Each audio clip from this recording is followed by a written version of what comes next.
जो भारतीय जनता पार्टी को हराना चाहता है, जो अपने देश की तरक्की और खुशहाली चाहता है, जो ईडी जैसे एजेंसी से खौफजदा है, जो जेल से खौफजदा है, जो बुलडोज़र से खौफजदा है, उन तमाम पार्टियों को मैंने खुली दावत दी है।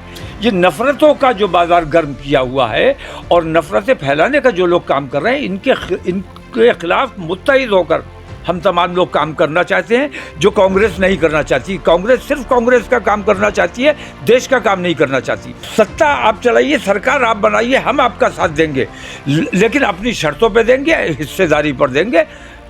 आपके वादों पर आपका साथ नहीं दिया जाएगा। जो हमारी बेटियों की नकाब खींचने का काम कर रहा है, गुंडागर्दी करने का काम कर रहा है, आप अपनी बेटियों को बेहया बनाना चाहते हैं तो हमारी बेटियों पर जबरदस्ती क्यों करते हो? तुम उसे आवारा बनाना चाहो, बनाओ, हमें कोई दिक्कत नहीं है, लेकिन हमारी बेटी अगर नकाब में हया के साथ ये जबरदस्ती जो आप अपना हिंदुत्व थोपने की कोशिश करते हैं, ये आपको बर्बाद कर देने का काम करेगा। लोकसभा चुनाव की रणभेरी बज चुकी है। चुनाव में सत्ताधारी भाजपा को हराने के लिए सभी दल पहले ही इंडिया गठबंधन के रूप में एकजुट होने का प्रयास कर चुके हैं। इस बीच देश में तीसरे मोर्चे की एक और कवायद शुरू हो गई है, जिससे देश की सियासत का पारा चढ़ना शुरू हो गया है। अभी तमाम पार्टियां कांग्रेस के नेतृत्व में इंडिया गठबंधन के बैनर तले आकर चुनाव लड़ने में कसमसा रही हैं। इधर तीसरे मोर्चे की आवाज आने से इंडिया गठबंधन खत्म होता नजर आ रहा है। तीसरे मोर्चे को लेकर बरेली में आईएमसी मुखिया मौलाना तौकीर रजा खान ने बयान देकर सियासत गरमा दी है।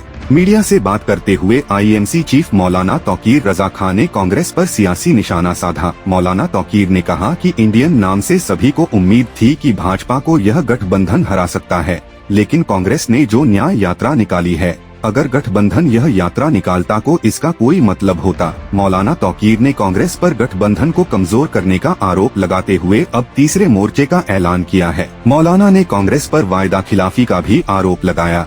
इस दौरान धार्मिकता और सामाजिक रहन सहन में दखल के मुद्दे पर भी मौलाना ने तीखी बयानबाजी की। मौलाना तौकीर ने कहा कि कर्नाटक में कांग्रेस ने बजरंग दल को बैन करने का वायदा किया था, लेकिन सरकार बनने के बाद कांग्रेस अपने वायदे से मुकर गई है। मौलाना ने हिजाब मामले पर भी तीखी प्रतिक्रिया देते हुए हिंदूवादी संगठनों को आड़े हाथों लिया। इस दौरान मौलाना ने मुस्लिमों पर हिंदुत्व थोपने का भी आरोप लगाया। देश में होने वाले आम चुनाव, इंडिया गठबंधन, कांग्रेस पार्टी और तीसरे मोर्चे को लेकर मौलाना तौकीर ने आगे क्या कुछ कहा, इस वीडियो में आप भी सुन लीजिए। तीसरा मोर्चा की जरूरत इसलिए पड़ गई कि जो गठबंधन बना था इंडिया नाम से, हमें उम्मीद हो गई थी कि भारतीय जनता पार्टी को ये गठबंधन हरा सकता है, लेकिन कांग्रेस की गलत पॉलिसी की वजह से वो गठबंधन बिखरता हुआ नजर आया।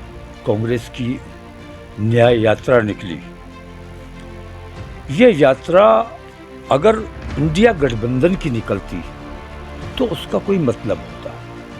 इसका मतलब ये हुआ कि आप अपने अलाइंस को कमज़ोर करना चाहते हैं, अपने देश को कमज़ोर करना चाहते हैं और अपनी पार्टी को मजबूत करना चाहते हैं, तो आप काम देश का नहीं कर रहे हैं, अपने साथियों का नहीं कर रहे हैं, बल्कि अपने आप को मजबूत करने का काम कर रहे हैं। इससे तमाम दल जो हैं, जो अलाइंस हैं, वो तमाम नाखुश हैं। इसलिए उस इंडी गठबंधन से कोई उम्मीद रखने का कोई मतलब नहीं है। इसका नाम रखा गया है सामाजिक न्याय मंच, और ये कोई नई पार्टी नहीं है, बल्कि ये एक कहना चाहिए कि अम्ब्रेला ऑर्गेनाइजेशन है।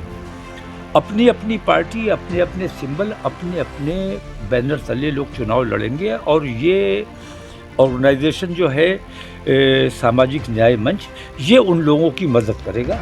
औपचारिक घोषणा हमारी दिल्ली में 2 दिन के बाद होगी सामाजिक न्याय मंच की, इसके झंडे की और इसके पदाधिकारी। तमाम लोग जो दबे कुचले हैं, जो सताए हुए हैं, जो जिनके साथ सौतेला व्यवहार किया गया है, आधा हिंदुस्तान, तकरीबन आधा हिंदुस्तान हमारे इस मंच का हिस्सा रहेगा। और मैं ये समझता हूँ कि हिंदुस्तान का भारतीय जनता पार्टी के बाद अगर कोई सबसे बड़ा गठबंधन हो सकता है तो वो ये गठबंधन साबित होने वाला है।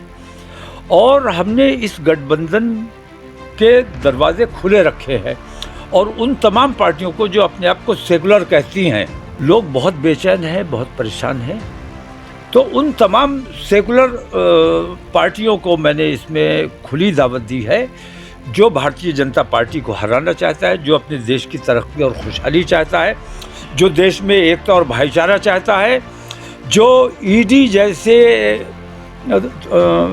एजेंसी से खौफजदा है, जो जेल से खौफजदा है, जो बुलडोज़र से खौफजदा है, उन तमाम पार्टियों को मैंने खुली दावत दी है कि इस मंच के साथ अगर आप आएंगे तो आपकी मदद की जाएगी। कांग्रेस को भी खुली दावत है और दीगर जो पार्टियां हैं उन सबको खुली दावत है। हमने हुकूमत नहीं करनी है, हम हुकूमत करने के लिए ये काम नहीं कर रहे हैं। हम अपने देश में एकता भाईचारे का माहौल बना के, प्यार मोहब्बत का माहौल बना के रखना चाहते हैं।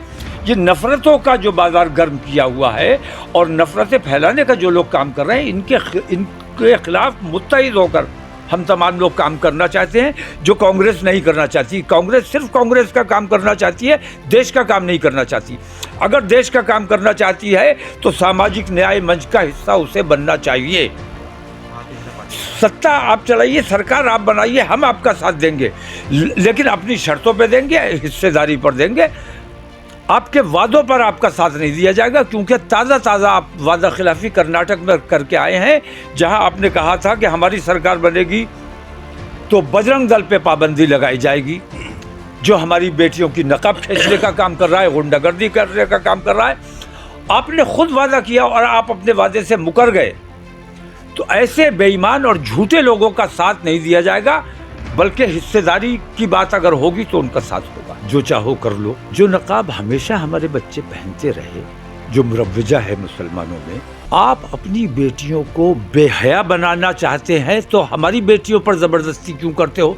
हम तुम्हारी बेटी को ये नहीं कहते कि भाई इसको तुम क्या पहनाओगे और क्या नहीं पहनाओगे। तुम जो चाहो पहनाओ, तुम उसे आवारा बनाना चाहो बनाओ, हमें कोई दिक्कत नहीं है। लेकिन हमारी बेटी अगर नकाब में हया के साथ, अपनी बेटियों के तुम घूंघट उतरवा दो।